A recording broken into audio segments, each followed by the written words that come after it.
There are fewer things in baseball more exciting than watching a triple play. They range from the routine 5-4-3 to the 4-6-5-6-5-3-4 triple play, which the boys in the Bronx turned back in 2013. But there's a new contender on the books. 3 of our favorite things are all coming together. National Hot Dog Month, Ballpark Buns, and the Baseball Hall of Fame. Ballpark Buns, America's favorite bun, is celebrating National Hot Dog Month with the Fame On sweepstakes. The lucky winner will get a VIP experience at the Baseball Hall of Fame in Cooperstown, New York, plus $3,000 for travel. The VIP experience includes behind-the-scenes and after-hours access to an amazing institution that keeps baseball legends alive. And don't forget to keep your summer rolling with Ballpark. Perfect for grilling, tailgating, parties, and more. Ballpark hot dog and hamburger buns deliver fresh taste and outstanding flavor. With 5 varieties of buns and rolls, make Ballpark Buns part of your next meal and watch the crowd go wild. To enter the Fame On sweepstakes, go to ballparkbuns.com/fameon.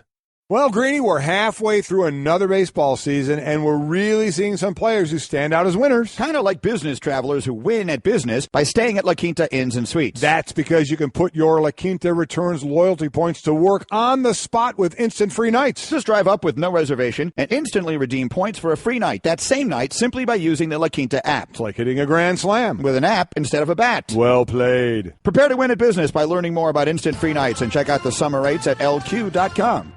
Hope you're having a good time. We are trying to have a good time. Yes, we are. Trey Wingo here with Mike Golick. We're presented by Progressive Insurance. We Our are. guests appear via the Shell Pennzoil Performance They line. do. And tweet us at the 1-800-Flowers.com Twitter feed. By the way, we're auditioning for a new producer. I mean, a new researcher. Without question, because Hembo has totally let us down. He has. We've been going through this thing with John Urschel all day because he's retiring and he's a math whiz. John Urschel, former Baltimore Raven, Yes. now former professional football player, retired at 26. He is a math whiz. He is going to go on to do unbelievable things, Including beating you in flashcards. He's not going to be. I have challenged him to flashcards. This might be the easiest win of his career. Not a chance. Yeah. But he is involved in many things in the mathematic world Well, he that is. we can't pronounce. Well, he does. He's written a lot of papers. He taught math at Penn State. Right. One of the papers he wrote was on the approximation of Laplacian eigenvalues and graph desegregation. And so we asked Hembo, we didn't know what eigenvalues were. What an eigenvalue. Eigenvalue, eigenvector. And his response was, I don't know. I can't figure it out. He said it's too You're a complicated to researcher. Research. The definition is in front of you. Yes, Go ahead and okay, read fine. it. I'll read it very clearly. Go ahead. see how the In audience linear knows. algebra, an eigenvector or characteristic vector of linear transformation is a non-zero vector whose direction does not change when the linear transformation is applied to it. More formally, if T is a linear transformation from a vector space V over a field F into itself, and a V is a vector and V that is not zero vector, then a V is an eigenvector of T if T is a scalar multiple of V. What don't you understand about How that? did you not get that? I mean, how That's easy as was that? simple as can be. Hold on. Boom. There we go. Drop the pen. That was easy. You know what an eigen? I don't know. That's you know what it it is, right You know what an there. eigenvector is? Yeah. It's a straight line. You know what eigenvector is? It's what I just said. Don't ask me to understand it, but that's what it is. That's one of our stories. We're getting John Urschel in here because I am challenging him to a flashcards contest. You know what? I believe that at this point, John Urschel could beat Hembo in a wins over replacement, war against replacement. Yeah, I agree with that. Because it's all made up anyway. Who's this made up replacement that we're replacing? Urschel doesn't make things up. No, He he's goes by all about eigenvectors. the numbers. Yeah. So we're going to get him in here at some point just because I think he's a fascinating person to talk to. He is. But also, I am going to challenge him to flashcards. And the reason I think I win, Trey, I think he would have to dumb down too much for simple that's a fair flashcards. point. That's a because fair I'm only point. talking subtraction, plussing, minusing, Addition. and addition. Addition. That's plussing. That's addition. Yeah. How's that Notre Dame education working? By the way, I just got this secret information. You're toast. John Urschel has just reached out to us. He is already prepping, and you know who his coach is? Who? Debbie Kaufman. Oh, no. He went Debbie Kaufman. Who's Debbie Kaufman, Mike? Debbie Kaufman, in grade school, I was the men's side of the room, kid, I guess at that point, young adult. Child? We Can we had- go with child? we had- In grade school, you were a child. I was. Yes. We had flashcard contest. Fastest guy go against the fastest girl. I beat all the guys all the time. Debbie Kaufman beat all the girls all the time, and we met head to head for the honor of the gender. Yeah. I lost every time. Well, actually, that would be the battle of the sexes. I considering mean- different genders. Yeah. Good point. Yeah. I mean, Unless right there's something there. you wanna tell I us. was right there. I mean, by a split second, I just couldn't beat her. But see, this is why Urschel is Urschel. See, he's already taken what might be your strength, which is the stupidity of the contest. Right. And taking the person who's better at you than this and coach him up on That's this. a really good move out of him. So there it is. That's why Urschel's Urschel. Yeah, it's a good move out of him. By the way, we have no idea if any of that's true, but it sounded great. Zero clue. It sounded great. We've made that up completely. We have. All right, you know what else we need to do? Let's do off the top. Off the top. Baseball. The Nationals tied a franchise record with 8 home runs. 8 as they beat the Brewers 15-2. So this is good news, bad news. Okay, they became the 6th team in baseball history to have 5 home runs in an inning, first since the 06 Brewers. They hit 8 home runs overall, tied for the most in franchise history. Go back to 78 Expos against the Braves. Bryce Harper, Ryan Zimmerman hit 2 each. That's all good news, right? Win the game. It's wonderful. Well, somebody had to give up a lot of those home runs. That's the bad news. Unfortunately, it was a guy named Michael Blazek making his first career start. And in his first career start, he became the first pitcher in MLB history to allow 5 home runs in an inning and the 9th pitcher since 1900 to allow 6 homers in a game. Why didn't they pull him? Well, because he wanted to go for the record. You know, Coach, I'm this far down. Let me swing for the books. Blaze of glory right there, huh? It's a blaze of something. I don't know if it's glory, but it was certainly a blaze of something. So, congratulations. He's in the record book. Yeah, there you go. We continue. Off the top. Now, SportsCenter is going to have coverage of the Giants camp Friday. By the way, the Raiders, Jets, Rams, and Titans report today, but we're at Giants camp for SportsCenter, where the big story will be Odell Beckham Jr., who said on Thursday he wants to be, wait for it, the highest paid player in football. And listen, again, can say whatever you want and all that. He's not going to be, but he'll be the highest paid wide receiver. He just finished his 3rd year. His 5th-year option was picked up. Correct. So they got him. They have him for the 2 more years. I think they'll work out a deal after next year. The highest paid guaranteed money for a wide receiver is Julio Jones at $47 million of a $70 million contract. Odell Beckham will pass that. Odell Beckham Jr. will be the highest paid wide receiver in the game. But he will not pass the $87 million guaranteed money of Andrew Luck, the $125 million deal of Derek Carr. Nope. He's not going to get that, but he's going to be well compensated for what he does, which he should be, without question. He won't even be an eigenvector near those numbers. No, he won't. That's how far away he's there. Going You to go. Be.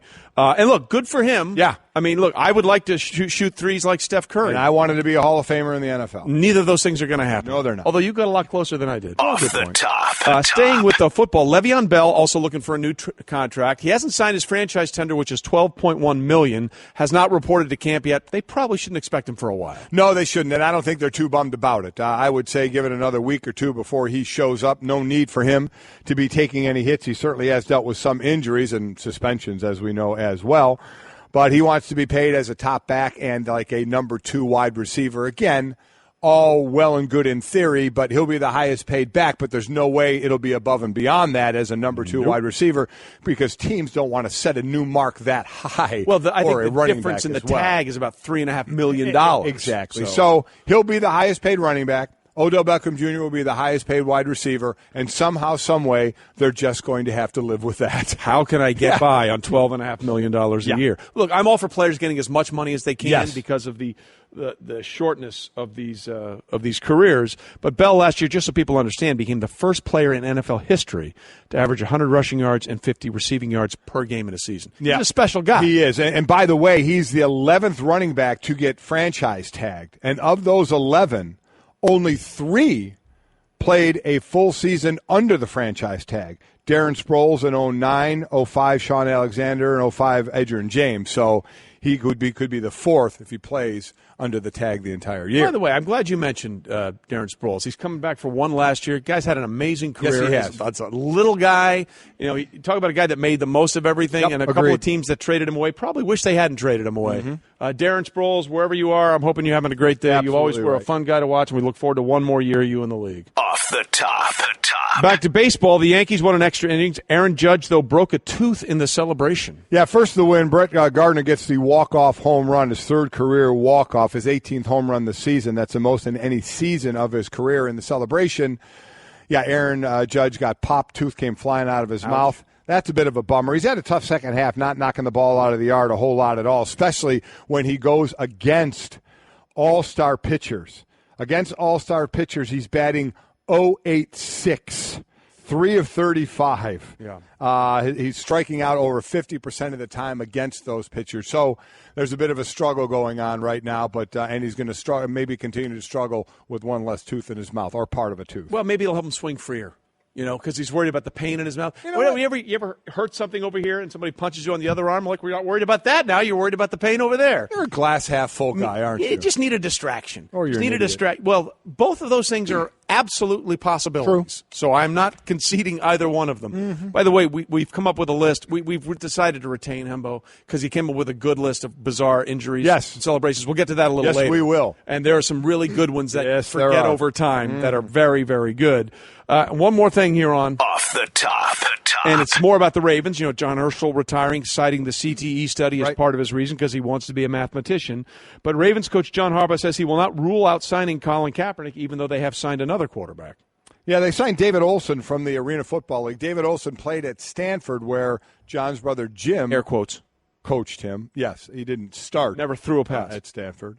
Didn't play at Stanford, but it was still coached in practices. Yes. Theoretically, by Jim Harbaugh. So they signed him, but that doesn't rule out if Colin Kaepernick will end up on that team. I guess you could be looking more into that, trying to talk to him and see where his head is at about playing the game of football. Right. Well, look, they need to get to that as we finish up. Off the Top. Because of the injury to Joe Flacco. And, again, it's a back injury related to weights and lifting. We think is muscular, not anything skeletal or disc at this point. So that sort of limits that a little bit. But, if you're going to need quarterbacks, you probably want to look for someone that can play the game. And here's what John Harbaugh had to say about the idea of Colin Kaepernick getting back into the NFL. He's a really good football player, and I think I believe he's a really good person. It all depends on a lot of things. It depends on Colin, first of all, what he wants to do. What's his passion? What's his priority?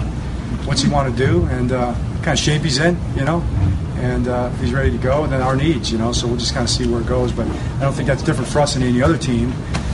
We're definitely going to get another arm in here, but he's not an arm, obviously. Right. So he's an accomplished football player, and we always like having good football players around.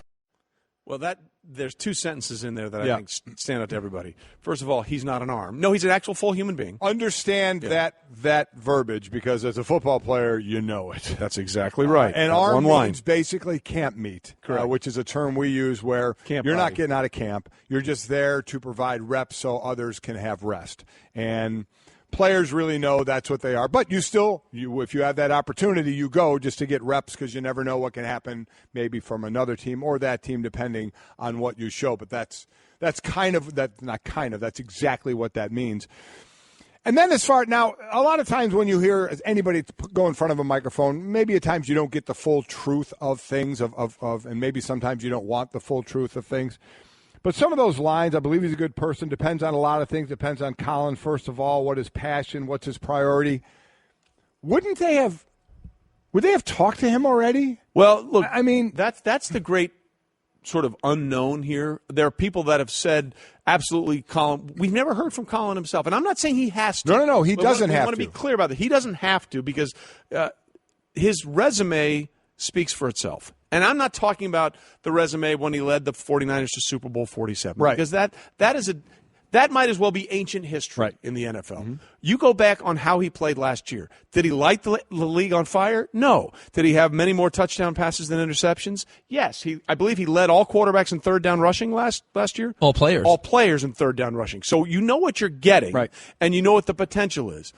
The idea that he's not one of the 4 best quarterbacks for any team at the NFL, when you have an arm, as you said, a camp body, that's the ludicrous part of this equation. It is, but the fair question is from Harbaugh if they have talked to him. I don't know if they've talked to him. No one knows. We don't know if they've talked to him, but if they have talked to him and you still have to ask the question trying to figure out what his priorities are, that's an issue. But we don't know. No, we don't. See, that sounds. I'm not putting words in anybody's mouth, but when you say that, it's easy like, well, maybe that's the case, and we don't know. It's like an easy out. You know what I mean? It's like a disclaimer, for lack of a better term. And at some point, I think it's on the best interest of Colin and his agent to sort of try and set at least that record straight? Well, but at least, again, I don't know where they are with the Ravens talking to him. Have they talked to him? Right. Have they talked to him? And after talking to him, does John Harbaugh still have questions about whether he wants to play or not? That's what we don't know. We don't know if they've spoken. You would think if somebody really wants to play ball and there's a conversation between that person and the team, that team would walk away with saying, okay, dude's ready to go. Yep. Dude, but we don't know. We don't know. And if he doesn't want to and it's not a top priority, there's nothing wrong with that either by any stretch of the imagination. But I'm amazed that we just still don't know. I am somewhat amazed, especially if Colin wants to still play, that all I know, man, is that I want to do something. I'm going to do everything in my power to try and do it. If that means getting out there and talking and saying how much I want to do it, I'll do it. Everybody's different. Nobody should he shouldn't be forced to do anything like that. But there just seems to be way too many questions about a guy that we all think is still good enough to have a job somewhere in the league, yet we're not even sure what he wants to do because we haven't heard from him. Correct. And I think that's the only thing from a perspective of, if you're the employer, the employee has to impress you on some level. Right. They have the power. Look, the Cowboys cut Lucky Whitehead over this alleged arrest, and it was a mistaken identity. Yes, it was. So, I mean, you can lose your job for any reason in the NFL. They don't owe you an explanation. They don't. You can lose it. You can get cut for whatever. That's exactly right. It's a one-way deal. It's not a two-way street. They can do it. They choose to do it because they don't like anything about you. Right. They can just that happens. So at some point, that sort of clarification needs to be out there, but the idea that the skill set isn't there to be on a roster is ridiculous. Yeah, I agree with that. Mike and Mike, presented by Shell Pennzoil. Get instant gold status at Shell. Join the Fuel Reward program now at fuelrewards.com. Okay, so let's go the opposite end of the spectrum. Okay. We've talked about this a little bit in the previous hour. Tom Brady will turn 40 Yes, next he will. week. Mm-hmm. And we are in uncharted territory for 40-year-old starting quarterbacks. I mean, we've had a few. Yes, we have. Like, for example, since 2001, 6 quarterbacks over the age of 40 have thrown a pass in the NFL, and I believe their record for those starting quarterbacks is 30 and 37. So history tells us that only one quarterback after the age of 40 has started a playoff game. Right. That would be Brett Favre. He started 2. He won 1 and he lost 1. The decline when you turn 40 and play in the NFL is pretty evident. Yes, it is. It's like, people talk about 30 for running backs. 40 is that number for quarterbacks. But what do we really expect out of Tom Brady? Here are his 30s in totality. His 30s started with the first ever unbeaten regular season in a 16-game schedule, 16-0. Didn't quite finish the way they wanted to. They went 18-1, worst one possible. In his last game in his 30s, he orchestrated the greatest comeback in postseason history. They were down 28-3 and went on to win in overtime 34-28. Set all kinds of records in the Super Bowl, including the most passing yards in a Super Bowl. And by the way, wasn't playing well early in that. No. For 3.5 quarters, he was terrible. Right. But to me, that's the essence of the best you can be as an able athlete. to pull together comeback. When you have stunk and still have the belief in yourself to go out there and say, I can turn it around and do it, that's the greatest attribute any athlete can have, regardless of the sport. So we saw that. In the regular season at 39, he was 28-2. This is a guy who, when he splurges in his diet, eats avocado ice cream. He's basically out there eating grass and bark to try and be in the best shape he possibly can. But it's working for him. It is. So what are reasonable expectations for Tom Brady as they're in camp now and he's entering the 40s in his NFL career? Well, we talk about as evolution from the game that was played before me to when I played to what we ate, what the supplements were, to how we lifted. Correct. To when my kids were going through it at Notre Dame, and then Mike for a short time in a couple camps in the NFL, just to see what routines were at that time, lifting, and how it's changed over the years to the point these guys take care of themselves as good as athletes ever have. And I'm talking about in all sports, not just in football. So why wouldn't we think that? And he's also at a position that doesn't take a lot of abuse. Right? He doesn't get hit every play like everybody else does. So you add that. But the one big hit is always there. No, it's always there. But my point is the cumulative effect. Yes. Cumulative effect of a lineman playing at 40 years old after going through 65 plays of every single play, Correct. hitting Yes. someone Yes. year after year. So you can keep yourself in the greatest shape possible, but the physical wearing down is going to happen. So for Tom, while he's playing this sport, isn't hitting someone every single play, but certainly there's the threat of the big hit.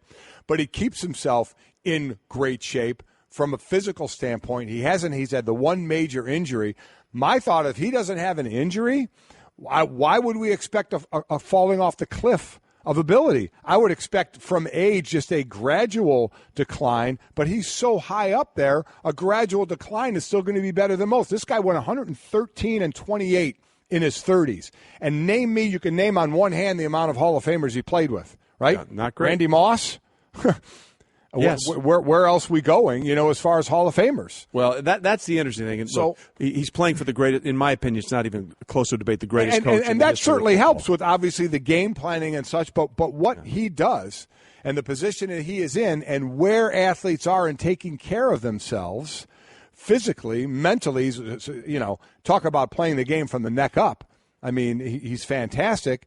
And he keeps himself in good physical condition. And he doesn't play a position that is constantly getting battered. So I have said, I think this year, and quite honestly, 2 more years. So I think I think he could be in the level of upper echelon quarterback for 3 more years, which is unprecedented. Right. But at some point, we do something unprecedented. That's what happens. Well, he's already breaking the mold there. I mean, he yeah. became only the second player ever with 5 Super Bowl rings. Charles Haley would be the other, 3 with the Cowboys, 2 with the 49ers. But just so people understand how good his 30s were, we mentioned the 16-0 and all that kind of stuff. Here's what was in between the greatest comeback in Super Bowl history and the 16-0 season. Sandwiched in, he threw the most touchdown passes for the most yards, winning more games as a starting quarterback in the regular season and playoffs than any other quarterback in the 30s in NFL history. 2 league MVPs, 2 Super Bowl titles, 2 Super Bowl MVPs, and just as a kicker in his 30s, married a supermodel. Yeah. So, the 30s, most people say if I could go back in one time, I'd go back to college. Yeah. I think Tom would say, can we do the 30s again? I'll do the 30s again. Can we do the 30s Go again? around that one more Because time. that was really, really good. I'd like to just relive and not change a thing. No. In fact, we'd love to get your feedback on that at the 1-800-Flowers.com Twitter feed. What are realistic expectations for Tom Brady going forward at the age of 40? I said mine. What do you think? I think so. 3 total. I think that 28-2 was him last year. 28 touchdown passes, 2 interceptions because he had the 4 games. Yes. Which, the ridiculous deflation sensation, as I've called it from day one. I think that helped him down the stretch. I think the fact that he, at the age of 39, missed those games. I think it helped him. A full 16 games season, I'm curious to see how it works out for him. Fair. I think that whatever we've expected to be the norm, he will beat it. Yeah. But I just don't know how much farther past the envelope he can push it. And it is unknown territory. Yes, it is. We are going somewhere that we've never been around before. We'll talk about that, by the way, with the Hasselbacks. Yes, we will. The Hasselbacks, the brothers, the bros, will both join us coming up in just a little bit. Well, Greeny, we're halfway through another baseball season, and we're really seeing some players who stand out as winners. Kind of like business travelers who win at business by staying at La Quinta Inns and Suites. That's because you can put your La Quinta Returns loyalty points to work on the spot with instant free nights. Just drive up with no reservation and instantly redeem points for a free night that same night simply by using the La Quinta app. It's like hitting a grand slam. With an app instead of a bat. Well played. Prepare to win at business by learning more about instant free nights and check out the summer rates at lq.com. We continue on Mike and Trey this morning. Yeah. Presented by Progressive Insurance. Guests appear via the Shell Pennzoil Performance Line, unless they appear in person. Unless they're here. And look who's here. It's the Hasselbacks. Hasselbacks. It's the Hasselbacks. I'm Matt. That's Tim. I'm Tim. Hi, guys. I'm a little bit taller than he is. And a little younger, too. Your seat's taller. Very true. That's Yes. about it. There is only one way to start this conversation. Yeah. The retirement of John Urschel, Yes. the mathematician whiz, from the Baltimore Ravens. I'm sure that's the way they 26 were thinking about it. I have said, because I was great at this in grade school, Yeah.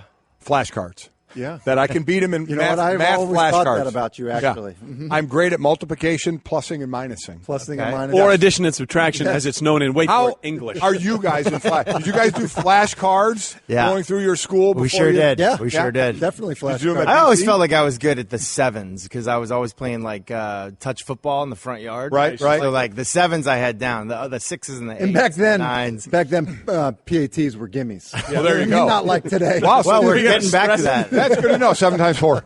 7 times 4, 36. 7 times 6. No, 20. Wait, Get out. Get out. Out. See you. Get out now. No, you didn't. Get out. No, you didn't. Get out. What'd I say? You said 36 on 28. 7 times Davis. 4. What? No. What was that? Oh, Dang. we're getting the I did ball say and we're that. scoring. What? All right, so. Hey, sometimes you swing and you miss, Trey. Sometimes But you know what? it's I big love the swing and- fact that you didn't even think. You just went. He did. He did. He went It's for it. 36. That's cool. That was awful. What's 100 plus 4? Well, I mean, Satchel Page. seriously? What weighs more? 100? Wait, how's it go? Yeah. Tell you what. A ton of bricks for a ton of flowers. Yeah. It's live. It's live. Sadly for you, it is. All right, so we're glad you guys are here. If nothing else, shoot. for that. Yes. 7 times 4. You know what's is funny? I took 36. my SAT prep classes at MIT. So Did when they- I heard did that they he stick? would've- not really. I think I might have skipped. Did the you classes. really? You did go there, yeah? I really did. Yeah. I really did. It was like $20 taught by students.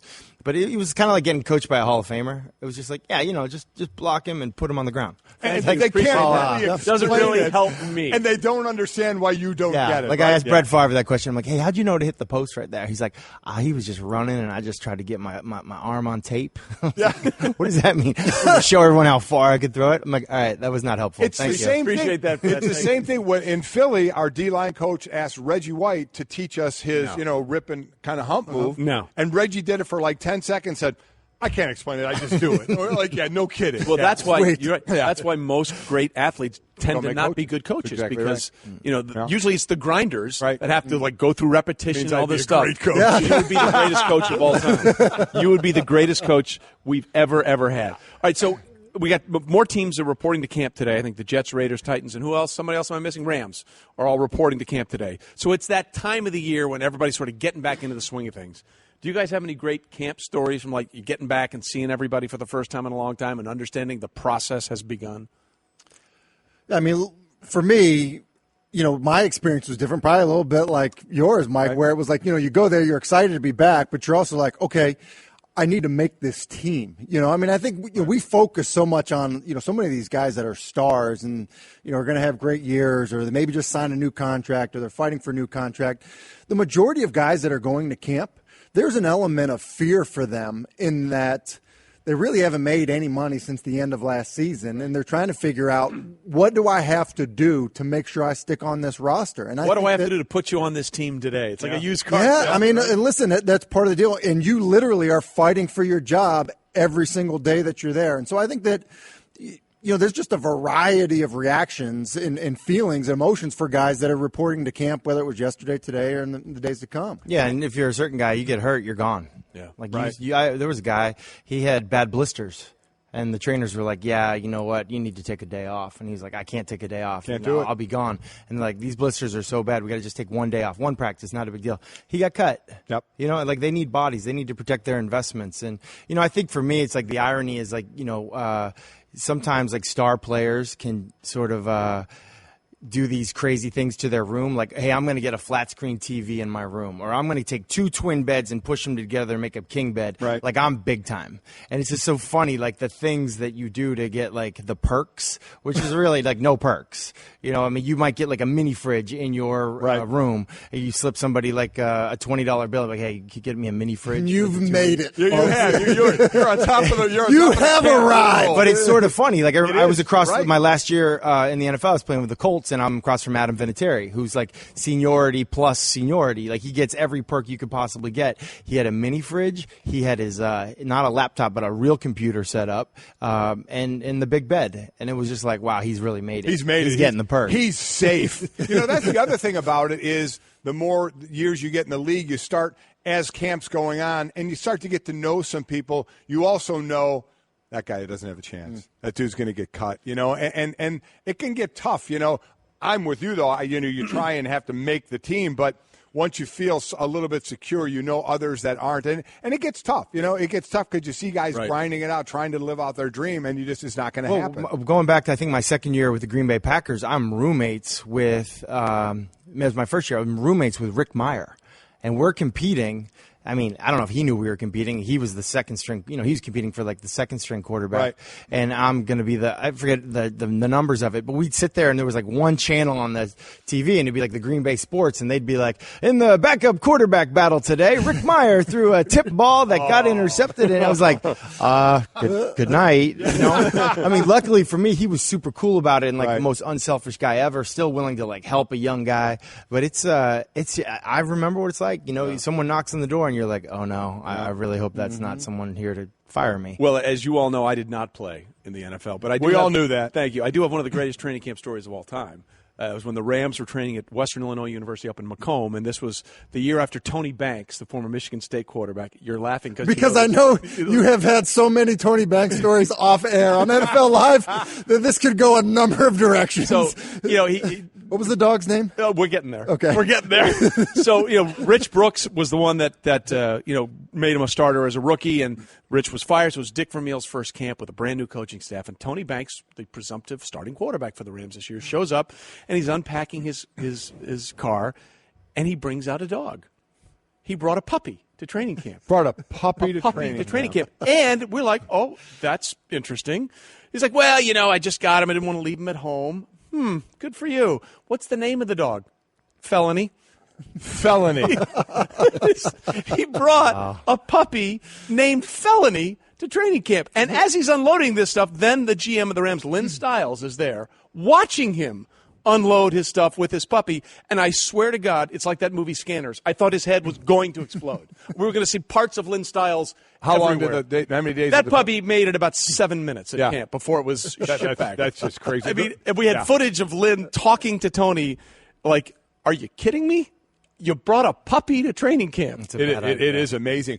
As far as camp, so you've had the fun of having the new camp as opposed to the old camp where you actually practice twice a day in pads. And how big of a difference is it? For a quarterback, it is night and day. That's part of the reason these quarterbacks are able to play at such an older on. Like you remember like Steve Young, I think he retired in his 30s. Now you see guys talking about playing to 40, 45. Aaron Rodgers, Tom Brady, those guys. And one of the hardest things for a quarterback is getting through training camp. It's just like the throwing twice a day is a killer on your arm, on your throwing mechanics and all that. So the fact that you're just throwing once a day is an absolute game changer. Never mind the rules that they've changed once the season starts, like where they can hit you and how many times you can be in pads. 14 times in pads for the year, yeah. Things have changed quite a bit. But you mentioned something that's really interesting. We brought it up a little bit. You guys stick around for one more second. We'll talk about it again. What are realistic expectations for these guys like Brady and Rodgers who say they want to play till they're 40 or 45? Where is the ceiling? Because history tells us 40, things change pretty quickly. How far can you go playing quarterback eating bark? And avocado ice cream. Yeah. And wheatgrass. Daddy, where do babies come from? Honey? Mommy went to the store. Oh, well, you see, there's a mommy and a daddy, right? Right. And see, when they call Geico, they could save a bunch of money on car insurance. Oh, really? And that makes them happy? Yes, that makes them very happy. That's good. Yeah. Well, I'm glad we could have this talk, Sunshine. Geico, because saving 15% or more on car insurance is always a great answer. We roll on Mike and Trey this morning on you go. ESPN Radio, ESPN2, and the ESPN app. We're joined by the Hasselbecks, the Hassel Bros. Matt and Tim. So we started talking about this. You played into your 40s, right? 40. Played into 40. Did you start after 40? I started while I was 40. While you were 40. So you understand what's by you, by the way, I should point out. I'm talking to Matthew, not Tim. My voice is way deeper than it is. It is. And more annoying. Welcome to their daily lives. Can't miss the brother stuff. So the question we were talking about is Tom Brady is going to turn 40 next week. His 30s began with a first 16-0 season, ended with the greatest comeback in Super Bowl history. In between, he threw the most passes for the most touchdowns and the most yards, was a two-time Super Bowl MVP, two-time league MVP, and a two-time Super Bowl winner. So his 30s were pretty good. Basically a Throw slacker. in for a kicker, he married a supermodel. So his 30s were pretty good. The question then becomes, as someone who has played the position at 40, Matthew, what's realistic for him going forward? Whatever he wants. And what I see in him and where I think this game is changing. You see quarterbacks who are finding different ways to improve their game off the field. You look at his nutrition plan. Like, I don't know if any of us could do that. There was a writer, Greg Bishop, who tried out his nutrition plan for, I think, 3 weeks, lost 16 pounds, and he didn't have 16 pounds to lose. How he recovers, he's sleeping in recovery pajamas. I mean, there's things that he's doing to try Sleeping in recovery pajamas? Yeah. Oh yeah, I bought them. The hyperbaric chamber? No. Actually, I have them. I have no idea if they work or not. They're very comfortable. Really? But I have no clue if they help me. I don't know. I'm wearing recovery. But here's a from guy it. that's at the Whatever top it of the is. top, right? Yeah. He's competing. He's not competing against the other quarterbacks in the league. He's competing against himself. and He's what competing done in against the history past. right now. That's Right, what he's exactly. And so I just think it's really up to him. If he's motivated to keep it going, to keep it rolling, and I don't see any reason why he wouldn't, short of an off-season surgery, which those types of off-seasons, you kind of look in the mirror and you're like, what am I doing this for? But short of that, I don't see why he would stop. So from your guys' position, because at quarterback, was there a point in either of your careers from when it started to a point where you noticeably knew your skills were diminishing?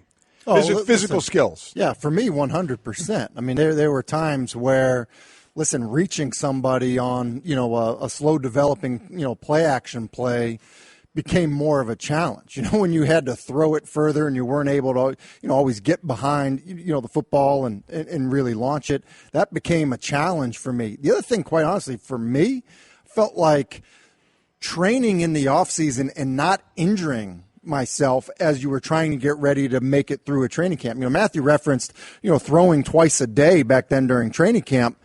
For me, that was always going to be the biggest challenge. It was like, how can my arm make it through camp without just being completely dead? I've absolutely right around 30 felt. If I had just been training the same way as everybody else, then I feel like I would have felt that way. I'd never felt that way, but I was very, very intentional about finding different ways to train each and every year, or finding different ways to work on mobility or elasticity or, whatever it might be. And I just feel like I was fortunate to be around guys who helped me improve in that way. So you were a cutting edge kind of guy? You looked for I will say this. The way edge. you trained was definitely way different than the way I trained. And when we would get together in the summer, it was kind of like it was always different because there was stuff I wanted to do versus there was stuff that he wanted to do. I wanted to throw more than he necessarily wanted to throw. You wanted to throw and you wanted to power clean, and I was doing like other type stuff that I'd see, I'd talk to maybe like a Drew Brees. I think Drew Brees is a guy that's like way ahead of everybody else with recovery type stuff and how he trains. And I think I put it going back to his shoulder surgery. Remember he had that shoulder surgery and did the rehab in Alabama with Dr. Andrews and Kevin Wilk and those guys. And he kind of got on a path. I did some stuff in Canada. I worked with I did different things. Aaron Rodgers is doing that kind of stuff. Obviously Tom Brady. And I think you got to get better at what your weaknesses are. And I think also for me, we had a bunch of GM changes and coaching changes throughout the end of my career where they were bringing in people to try to replace me, and it was like sink or swim. Right. And I'm in a quarterback room with young guys all the time, and it's like, hey, these guys are pretty fast, pretty athletic. You can't get slower. You can't get worse. And I probably was getting slower and getting worse, but I was working at it. Right. You're a big power clean guy, huh? Well, you know what the thing is for me, like the traditional stuff. In your voice there. It's a little insulting actually, but many quarterbacks it's going to go clean. For me, a lot of times I would do what the strength coaches for the team were asking you to do. Right. And that stuff, quite honestly, as much as people want to think that it is, that really isn't the cutting edge stuff. It's Tom Brady has gone away from the team's You're right. Strength coaches and found his doing own. his own Absolutely thing. right. Well, You're he right. is. And look, it'll be a fascinating thing to see because only one quarterback over 40 has won a playoff game, and that was Brett, or even started a playoff game. It was Brett Favre. He was 1-1. You guys are always cutting edge. See on Sports Thanks, guys. NFL Live. You know what also is cutting edge? 7 times 4. 7 times 4. 37. There it is. There are fewer things in baseball more exciting than watching a triple play. They range from the routine 5-4-3 to the 4-6-5-6-5-3-4 triple play, which the boys in the Bronx turned back in 2013. But there's a new contender on the books, 3 of our favorite things are all coming together. National Hot Dog Month, Ballpark Buns, and the Baseball Hall of Fame. Ballpark Buns, America's favorite bun, is celebrating National Hot Dog Month with a Fame On sweepstakes. The lucky winner will get a VIP experience at the Baseball Hall of Fame in Cooperstown, New York, plus $3,000 for travel. The VIP experience includes behind-the-scenes and after-hours access to an amazing institution that keeps baseball legends alive. And don't forget to keep your summer rolling with Ballpark. Perfect for grilling, tailgating, parties, and more. Ballpark hot dog and hamburger buns deliver fresh taste and outstanding flavor. With 5 varieties of buns and rolls, make Ballpark Buns part of your next meal and watch the crowd go wild. To enter the Fame On sweepstakes, go to ballparkbuns.com/fameon. The Citi Double Cash Card presents Tips for Working Out. Number 4, don't back down. I'm going to increase my speed to see if you can keep up. Running through pain to try to impress you. Okay. I'm barely keeping up. Wouldn't it be great if everyone said what they meant? The Citi Double Cash Card does. It lets you earn double cash back with 1% when you buy and 1% as you pay. The Citi Double Cash Card. Double means double. Trey Wingo, Mike Golick, delighted to be joined in person. Oh, absolutely. By the new head coach, University of South Florida, Charlie Strong is here. Charlie, thanks for being with us. Thank you, and thank you for having me on. How much do you less do you enjoy wearing a coat and tie as opposed to coaching gear?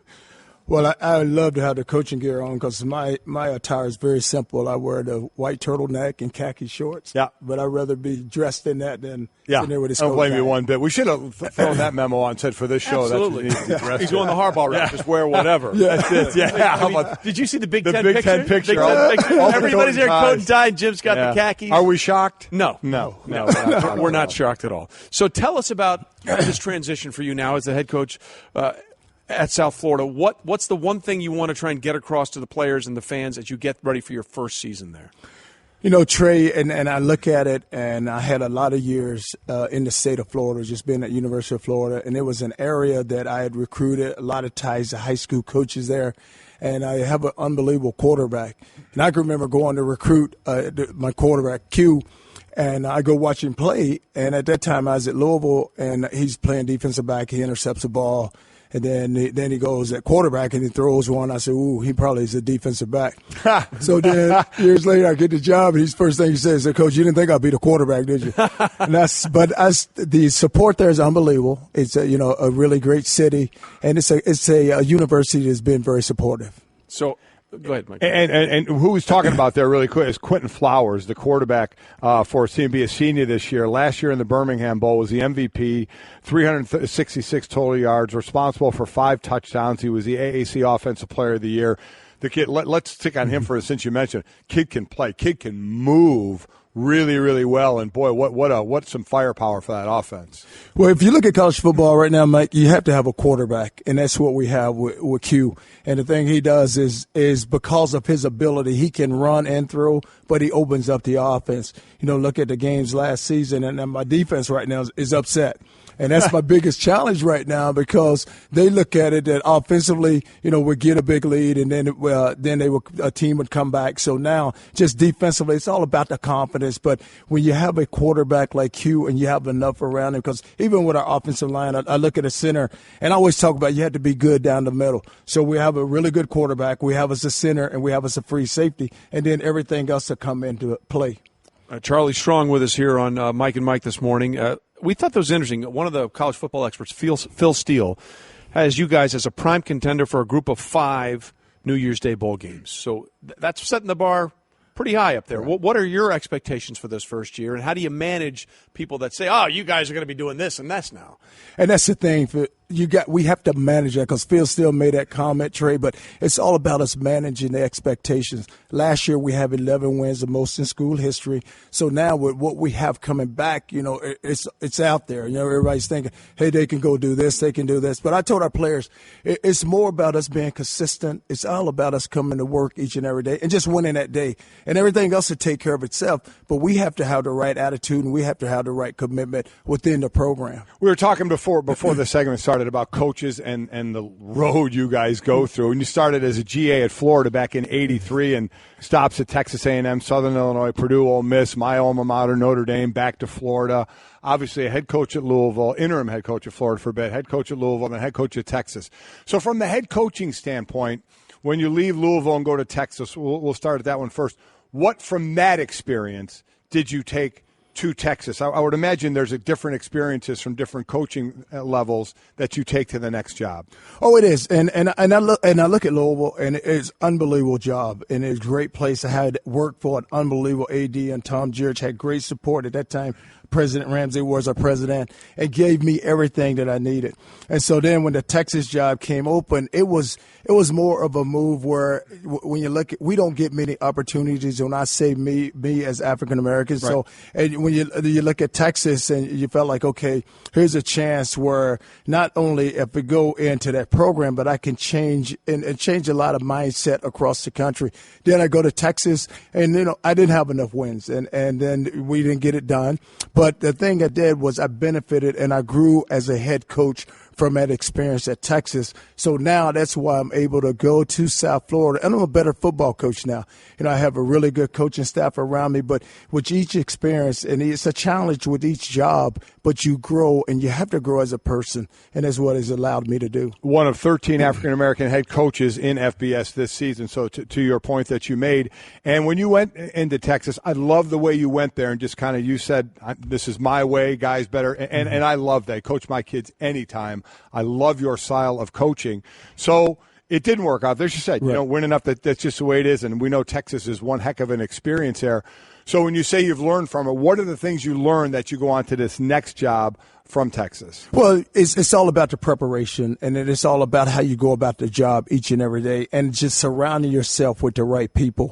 And, with the Texas job, and not that I'm here to talk about Texas, because it is about South Florida. Right. But it's just that there's experiences that you go through, and you do, and you have to grow. And we always talk to our players about, hey, each year it's a different year, it's a different experience, it's new expectations, and that's what it is for you as a coach also. Well, it's interesting because that's sort of the mindset I think that is very interesting with today's current player because they don't know what happened 2 days ago, let alone a year ago. It's a different dynamic. Everything moves pretty quickly. As a guy who's been around, and Mike just read the coaching trail, and that's so typical of so many coaches. You bounce from spot to spot. How do you see players reacting to you differently than they were, say, when you started this journey 10, 15 years ago?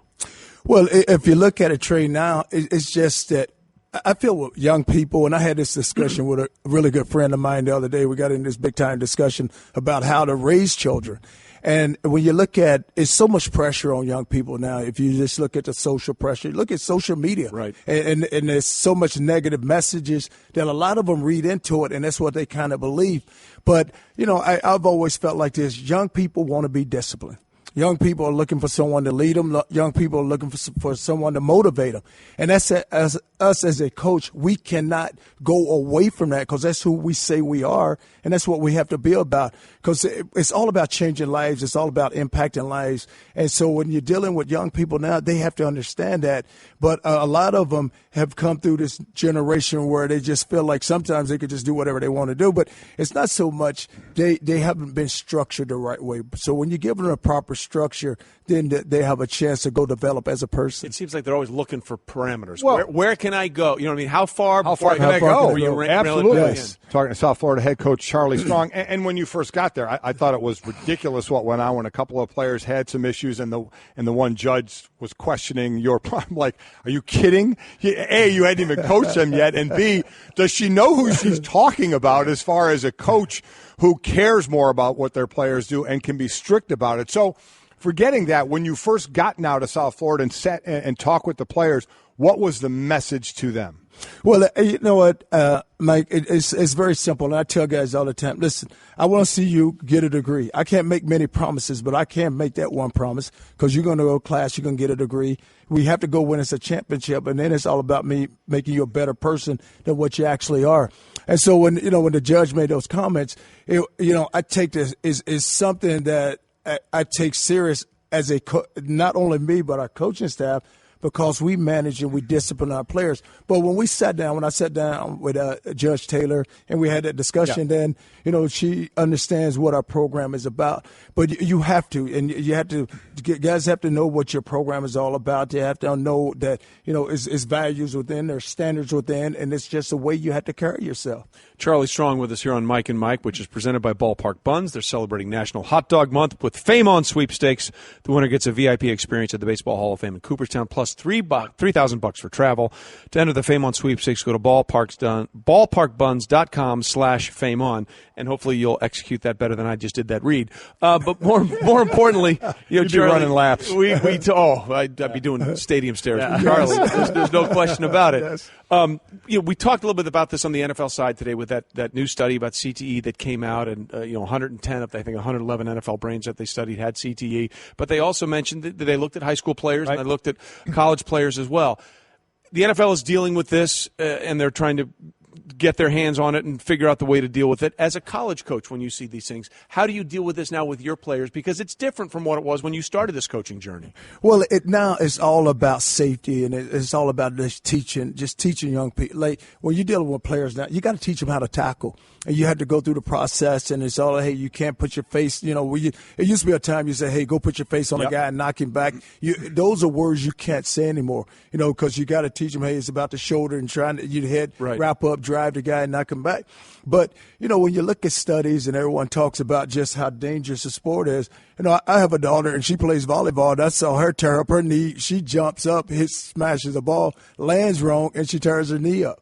So within every sport, there's going to be some type of injury. But it's all about just being preventive about it, taking the right precautionary, making sure that it's all about safety, and it's all about you teaching them how to do things and do it the proper way. And I look at it, I love looking at the glass half full when youth parents ask me, should my kid play? I say now's probably the best time to play because we're finding out the most information, and now coaches are coaching differently. We're teaching better because the tackling in the NFL has been horrific. So let's hope the next generation coming through will learn to do it better. Hitting. Do you hit less at practice? Have you gone that far?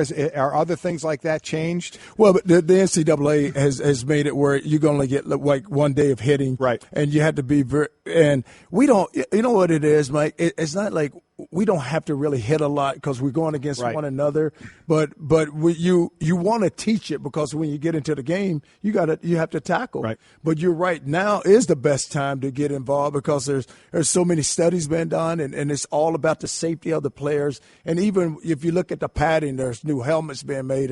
There's just specific pads within those helmets that are helping young people. Yeah, there's a lot to get into there, and it's going to be a constantly evolving thing. It's absolutely is. It's not going anywhere. The reason we say that is because I've said this a bunch, Charlie, and before you got on here, football is not America's pastime. Football is America's addiction. Yes. We are addicted. We love football. I mean, it is far and away. I mean, the three most popular sports I think are football, college football, and spring football. I mean, that's really the way. Now the NBA is on the rise. There's no question about it. Get it? But it is indoctrinated into our society in a way that I think it would be very difficult for a lot of people if that changed. Yeah. So what has to change now is the way we deal with the sport. Yes. And that's the interesting thing going forward. So overall in the sport now, in college football, we sit there and talk about the group of five, and we talk about the AAC wanting to become part of that group. Where is your vision of college football right now? What kind of state do you think they're in? Well, if you look at what has really changed college football, I think with the playoff system, and if it expands, it's going to make it even better. But you think it should expand? Well, even if it expands, I do. I think it should go to 8 tops, 6 to 8. Because if you go to 8, then everyone's going to say you should be 9 or 10. Of course they will. Yeah, they will. Yeah. It'll always happen. But will anybody really argue about the 9th and 10th teams more? No, they won't. They're going to always argue about the 5th and 6th, but not the 9th and 10th. That's exactly right. But even if you look at it, which you're adding 8, then what I think, if that's going to happen, then you need to start practice a little earlier, so that doesn't spill all the way into the end of January.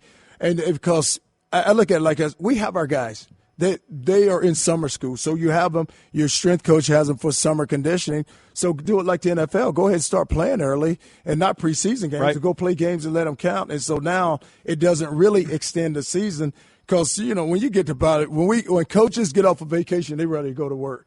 So they love to have their team, but right. You look at it, and we've already started. We have 3 practices in because we played at the 0 weekend. Right. Okay. Right. So I agree with you. Started earlier because I hate the excuse about more playoff games when other divisions seem to be able to do the playoff system. And, oh, by the way, they go to school as well. So yes. I'm always amazed that we say we can't do it. Money always figures things out, as we know.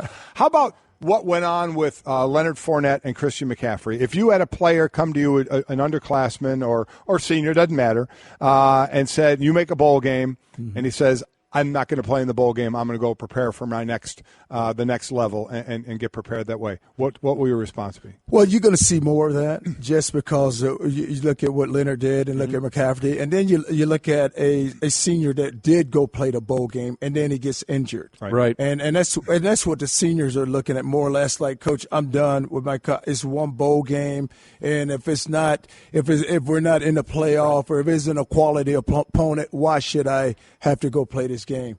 And so we're going to have to deal with it as a coach, and you don't ever want to stop someone from thinking that, they can go progress and go make their career better if they have someone who's going to go train them. But I think that within college football, you'll see a lot more of that. My fear, you know what, I don't think I could have ever done it, but I can't sit there and get on a guy for doing it. My fear, Coach, is going to be that player on a 3-6 team when they know their team's not even going to a bowl game, and someone's going to whisper in his ear and say, not only forget, a bowl game, you're not even going to a bowl game. Maybe the last couple games of the regular season, you back out of that so you don't get injured. That's my fear if it goes down that road. And you're right. You're exactly right. And that will be a problem because you look at it and you're sitting there, you're 3-6, and you have a couple more games to go play, and they walk in and say, you know what, Coach, but I still think this coaches still have – it's not so much we controlling them, but we still know, hey, listen, this is for your best interest. I think you should do this. Because if you think you are a pro player, when those pro scouts come in here, we're going to have this conversation. And if I say to them, hey, he quit the last 2 games, which you don't want – everything you want to do, you want to make sure that you're trying to help the young man. And you have to sit him down and just say, listen, these are the reasons why you do not need to do that. And because at the end of the day, it's a team sport, and you signed on for this. This is what we said that we were going to do as a team, so let's go finish it as a team. Well, that's the thing. The line of demarcation is going to be different for everybody, and there are going to be some people that make a decision that will probably hurt them. We've seen a lot in the mid-'90s, a lot of high school players in the NBA said, I'm just going to go straight, skip college, and they didn't get drafted. And then you have to say to yourself, okay, they have to rely on really good information. I think that's more than not some agent whispering in their ear saying, hey, this is what you need to know. You need to know where you stand on that pro level. And if they could trust the coach, or who do they trust to listen to? And that's the major question. Who do they trust? And you know what I look at it, Trey and Mike, is that, okay, I've had this young man for 4 years, okay, and we've developed him and we've gotten him at the level where he's at.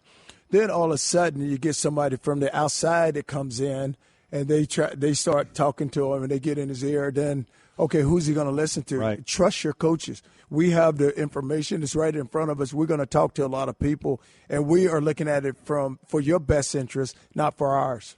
So let's go back 1983. I want to hear the difference here. 1983, you walk out on the field as a GA for Florida, and 35 years later, you walk out on the field as the head coach at South Florida and all the stops in between.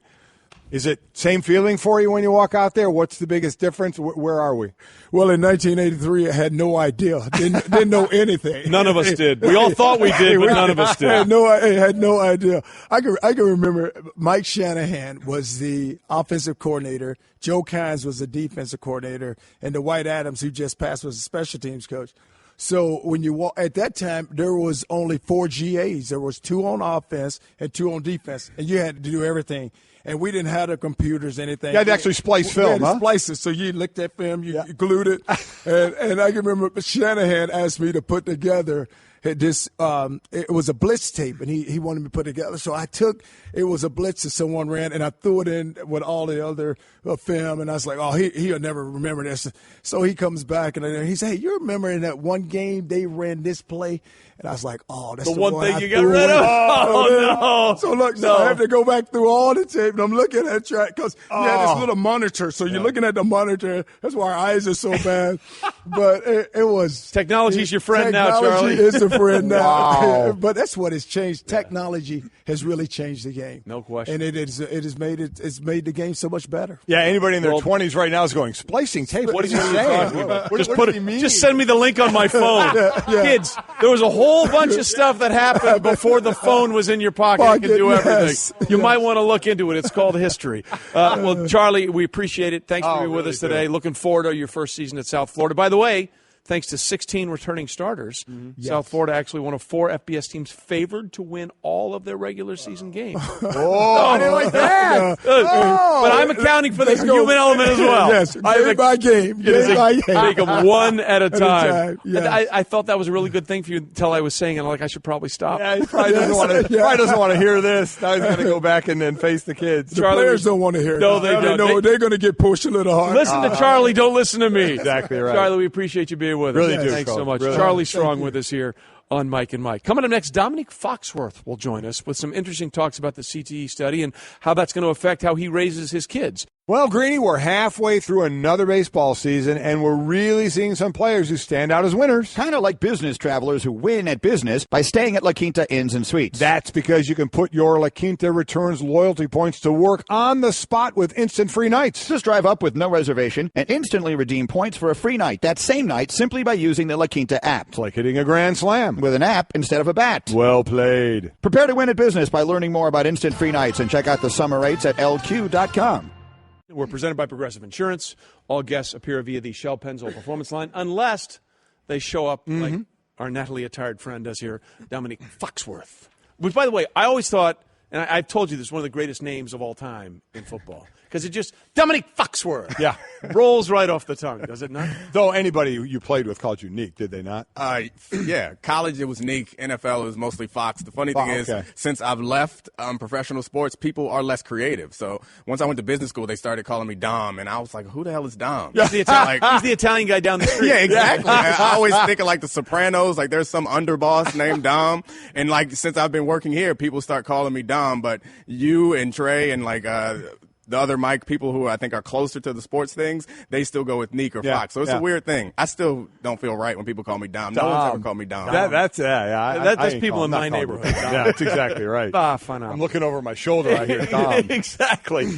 By the way, of course, he's hosting First Take today. Also on the Morning Roast, 9 a.m. Sundays. By the way, just so I'm clear, the Morning Roast, that's a tribute to coffee, right? That's what that is? I guess. I don't know. It's one of those things when you're naming shows, and I've heard you guys talking about naming a show. Where to be determined. Yeah. It seems very important at the time, and then afterwards you don't really care. But yeah, the Morning Roast is a tribute to coffee and the fact that we just make fun of it. We roast each other all morning is essentially what it does. So it works on two levels. But you're right. It's a little bit of a after it's finally done, you're like, why did we waste so much time thinking about that? Yeah. What matters is the show good. Marketing. If the show's good, then people will think the name is great. By the way, we'll get into obviously the CTE thing, but a great article you wrote about the union and decertifying unions, and with the NFL. CBA coming up in a few years, but also what NBA and baseball are going through. It was a great read. It really, no matter your opinion on it after it was just you really dissected it extremely well. Because I think when most people think, wait a minute, no union, that's crazy. But when you kind of break it down and realize, it made me think again about when I struck in =87, and then with Reggie White's name on the to become free agents, and we got free agency. We weren't. Well, Plan B was before that. Right. We got free agency in '93. We weren't a union then. Right. We were not a union. It was not. So it was interesting, the things that got done not being a union, but also the pitfalls of not having a union. It was a really good read. I thought it was. So I owe this show a great deal of credit for me having the thought to write it, because you guys had me on and it kind of bubbled up when we were having a conversation, and so I went ahead and wrote it. And one of the best things, like you said, one of the best things I've gotten. This is really dry, kind of boring legalese stuff. Yeah. And a lot of people wrote me and just said I did a great job explaining it and made it interesting, which that felt good to me. And then there's a bunch of people who just think that I'm wrong and crazy. If that's the case, should we see if he can guess what an eigenvector is? Well, again. You want to try? Yeah, John Urschel, who is retiring from the Baltimore Ravens. By the way, this is the John Urschel show today. This has become the John Urschel. He is and we're fine with that. Former O-lineman now, as he retires at 26. He's a math genius, basically. Some of his publications, we can't pronounce the titles of them. But eigenvector became the big term today. We still don't know what it is. Well, sure we do. In linear algebra, an eigenvector, a characteristic vector, or a linear transformation is a non-zero vector whose direction does not change when that linear transformation is applied to it. More formally, it's a t-linear transformation from vector v over a vector field f into itself, and v is a vector and v that has no zero vector. Then v is an eigenvector of t, or if t is a scalar multiplier of v. There you go. I don't understand why you guys are very easy. You didn't give me a chance. You asked me, and I was going to hit you with that. You know why? Because I knew you knew it. Okay. I knew you knew it very much. So I just Dude's unbelievable, and I'm challenging him to a flashcard contest. My money's on you. Thank you very much. I mean, you focus on a particular area. If it's just like random, if we're going to go to anything mathematic, then maybe I go with him. Done. But I know you have a reputation for I being do. a Thank you very flashcard much. monster. See that? And I think I think the money is probably on Urschel, which makes it perfect for me. I'm coming in on you. We're making you're money. Gonna make a good bundle. odds. The only problem is he's got Debbie Kaufman lined up. It was the as his teacher. As a teacher, the girl that used to beat you in grade school all the time. Always. Okay, one of the reasons we're bringing up Urschel, obviously we love eigenvectors, but he's retiring in part because of the new study of CTE that came out. 110 of 111, I think, NFL brains they studied had some form of CTE in it, and you have now come out and said, knowing what you know now, you would not have played. Right? Well, I didn't say that I would not have played. I said that I'm not sure. You're not sure if you would have played, and you're not going to let your son play. No, yeah, I have 3 kids. One boy is 4 now, and I don't see the point at this point. Like it's not worth the risk in my mind. It's very unlikely that my son's going to go to the NFL. And what's the payoff? The payoff for playing football is you learn about teamwork, and I think football is a unique sport. I think there are things that you can learn. Don't disagree. That you can experience in football that you can't in any other sport, and it saddens me that I would not want my son to play. But the payoff is you can learn and play this unique sport that's unlike any other sport. But the risk is that you are exposing yourself to. We can quibble about how much more you are exposing yourself to a higher propensity to get CTE or some sort of brain disease related to that. But we all agree that it does increase your risk. So I just don't understand why. And I married a very beautiful and smart person, which means that my children are beautiful and smart so that they can go do other things using their brains rather than slam them into other people. I guess the other side of that, I would say, because I would play again. My kids say they would all play again, and I would let my kids play again because we are still in the fact-finding. But to your point, we know it's a certain direction. We know that an issue I have at times is we only talk about football. So if your son goes into soccer, there are more soccer players who play football, and so more soccer kids that get concussions. Right. So what if your kid wants to play lacrosse? Are you not going to let him play lacrosse? What if he says he wants to play hockey? Are you not going to let him play hockey? I guess we're only doing the study, it seems, about football here, when if we did a study about hockey, if we did a study about lacrosse, boxing, MMA, soccer, that we'd still find a number. So where's the line of risk? So you think a risk of here is football. So is it a little less here? So I'll let my kid do that because it's a little less. So I guess that would be my question on the other side. I agree. So I would go back. If I had things over, I would do it again because of the life that is provided for me. Right. If I've never felt the depths that Mike Webster or Junior Seau has felt. Right. So if I am at that point, maybe my song would change. There's no amount of money. There's no amount of access. We won't know that. No, we will not. For years. Right. And if that happens, maybe my song would change. But I would go back and do it all over again, even knowing the risk because of the fact that now I have these opportunities. My kids have these opportunities. The reason why I would not expose my son to it is not because I don't think that they can get concussions doing other things. They obviously can, but we don't actually fully understand this. There is no other sport, major sport, like we can talk about boxing or whatever, but there's no other major sport where you have the potential of hitting heads with someone every single play that people equate. It's not at this level in the lower sports. Sure, people sure. At the higher levels, people equate it to a car crash 67 times a game. And so I agree with you that there should be more research on other sports, and maybe that changes a lot of different things. But given the information I have now, the reward to me is not worth the risk for my son. If I knew he was going to go to the NFL and he was going to have a great career and then he could end his career sitting up here with Trey and Mike, I would say you take that risk because you can sit with Trey and Mike. Well, however, aim higher than us, please. So we don't know the full risk yet, but you're saying you just wouldn't take it. So I asked this of who was it? Lewis Riddick. I asked, and I would ask it of you because it happens to me, and I'm sure it would happen to you. If a parent of an 8-year-old came up and said, Nick, what should I do here? Yeah, I mean, it happens all the time, and I never tell them not to let their children play. I say it's a decision for you, and if they ask me, and again, this is a lot of me. It's tough talk now because my son's 4. It's and he doesn't really hypothetical. care about football. No, you're right. It's so exactly right. When my son's 8 and 10 and 12, and his friends are playing, and then he's like, "Daddy played football, so maybe I might be good at this." I may change my tune at that point, but it's easy for me now to say, and knowing how strong-willed my son is, it may be a different story when he's 12 years old. But at 4, it's like I don't really, and I still look at him like he's a little boy. It's different, and maybe when he gets bigger, it'll change. I think that. Sorry, Trey. I think the toughest job right now is the parents of the youngsters because John Ursul can make a decision for himself. He's 26 years old. So we had 14 players this past offseason under 30 that under 30. These are all now adults. They can make these decisions. But the parents have to make the decision for the 6-year-old, the 8-year-old, the 10-year-old. And the one thing, as I talked about my wife being involved in this, is make the decision based on information. Empower yourself with information, not fear. But that's tough for them because one article says this of doctors, and another article of doctors says this. So it's tough on those parents of the 10-year-olds to read that and say, okay, I've read it. There are kind of two sides of this. What do I do? It's a tough situation. And that's the thing, and I'm glad you were honest about that because it's easy when your son is 4 and you see him as this child that you want to protect. Trust, talking to us, they grow up and they get big, and you don't see him that way anymore. And, let's just say he does show an aptitude like you. I mean, you were an exceptional athlete. You played in the NFL for how many years? 7. At 175 pounds. Yeah. As a defensive back. That doesn't make me a good athlete. It makes me kind of crazy. Yeah. However, you had a skill set that in a big man's game you were still able to translate. Right. The hard part, I think, for you or any other parent is going to be when you see a kid with the aptitude, and not only the aptitude, but perhaps the want to. Yeah. So, I mean, I think about that all the time in that I was on the plane with someone the other day, a woman who her son goes to an Ivy League school, and she said he only got in because of crew. And, like, my thought is my kids are very smart, and they go to really good schools. I'm sure they'll get chances at lots of great schools.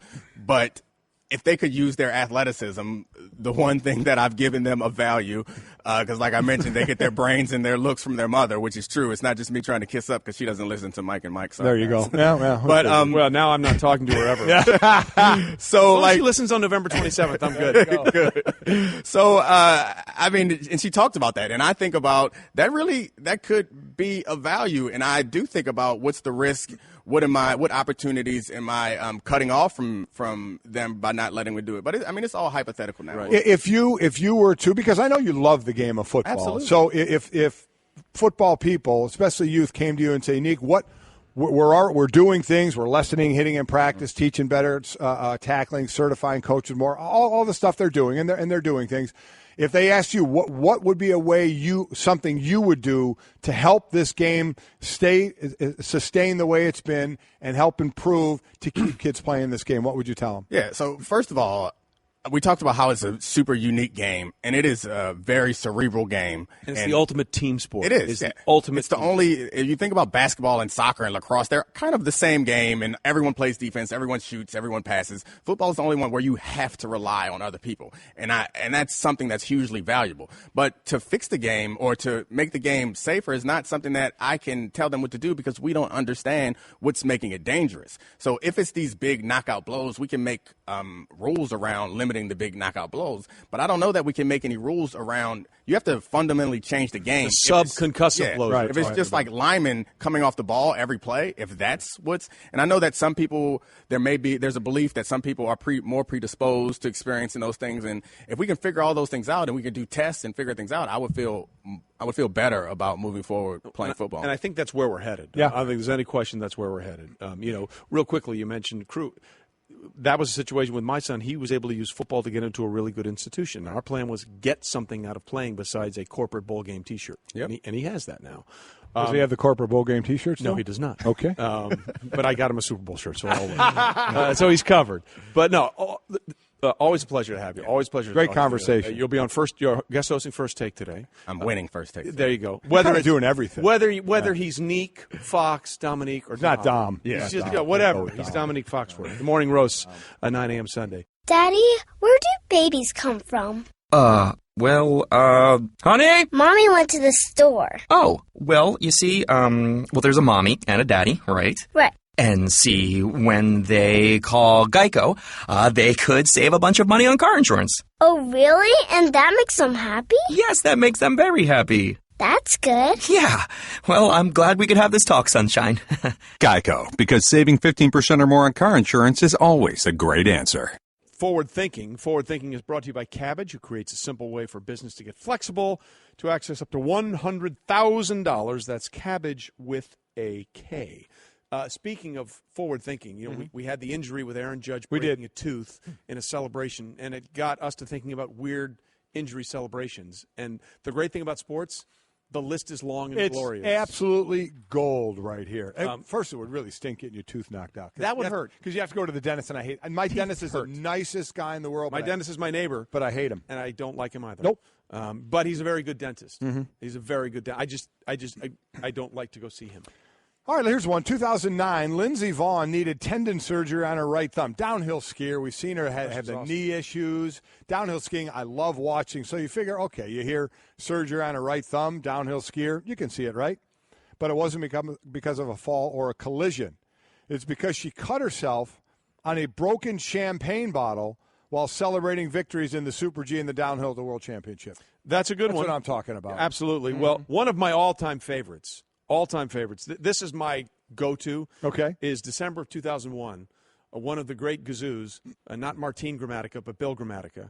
This was in a December game in the first quarter between the Cardinals and the Giants. Neither team was in the playoffs. Neither team.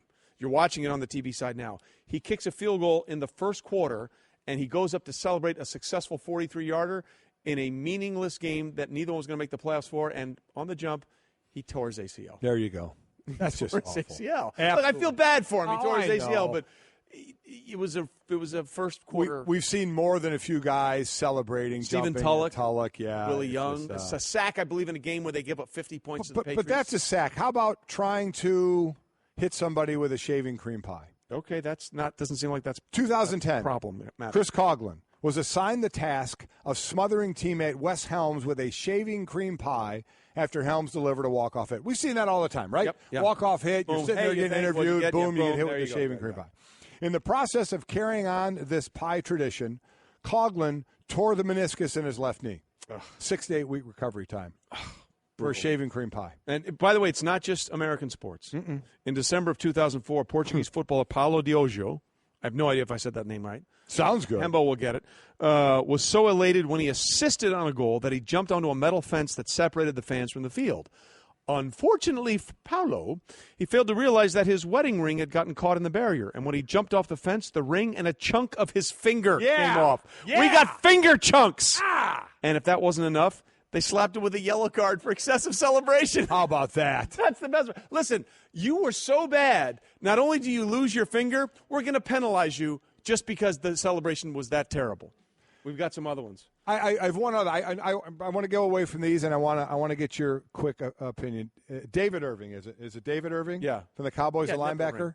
Rush end, I think. Yeah, rush end. Yeah. I would like to get your thoughts on having his nipple ring torn off during practice. Well, it's not what you're looking for, but, I just ask you because I know you have a nipple ring. Yeah, no, I don't have a nipple ring. Oh, okay. But I have an extra place for a nipple ring. What? I have a nubbin. You have what? I have a third nipple. So if it was going to happen to somebody, it should happen to me. I swear I had no idea that it was going this direction. Victory. That victory. I just threw up in my mouth a little bit. You're not the first one. But in some ancient civilizations, it's a sign of sterility and vitality. Just not in the current one that I'm in right now. So I feel for David Irving. David, I wish it had happened to me because, I would have been covered. I'm not sure. I know November 27th we'll start doing the show every day. We'll be doing the show, I'm sure, before that. Yeah. We're going to have to dig a little deeper into that. You know what that was? That was forward thinking. Yeah. Here also what's coming up in forward thinking. ESPN Radio this weekend. Dodgers host the Giants at 3 p.m. Eastern on Saturday. They meet again Sunday Night Baseball while the coverage begins at 7. There will be flashcards and nipple rings in the future starting November 27th. Did you say a nubbin? Yeah.